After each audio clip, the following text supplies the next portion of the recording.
Hello guys, সবাই কেমন আছো? আশা করি ভালো আছো। আমিও ভালোই আছি। আর এই যে আমাদের দিকে আসেনছিল সরি মমতা দিদির মানে ছবি চিটাতে আর এইসব দিতে।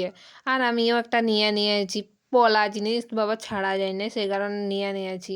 আর এখানে কিছু কিছু লেখা আছে, মানে কিছু জিনিস লেখা আছে, ওটা পরে দেখা যাবে। এটা আপাতত এখন ছড়ায়, ওই কারণে এটা ছড়াতে চলে আসেন যে। আর আমাদের হাসি হাসি মানে হরবর হচ্ছে, বলছে সর আমি ছড়াই নিচ্ছি, তোর যারাই হবে না, তুই যা ছড়াছিস তোর দ্বারাই হবে না, বলছে আমাকে দিয়ে দে।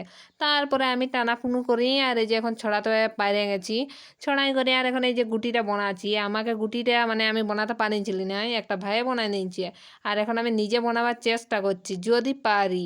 তারপরে চিরিং বিরিং করতে করতে যদি হয়ে যায় বাই চান্স, তারপরে এই যে চিরিং টিরিং ফং ফং হয়ে গেছে গুটিটা হয়ে যাবার পর বলছি দেখি এবার একবার ফেলাই যদি ভালো হচ্ছে কি না। তারপরে দেখছি না ঠিকই আছে। আর তারপরে তোরে বাপ আমি সাপগুলা দেখে আমি নিজেই অবাক হয়ে গেলি। ইগলা আলো কি ধরনের সাপ রে, আমি তো দেখে অবাক, আই এম তো অবাক রে।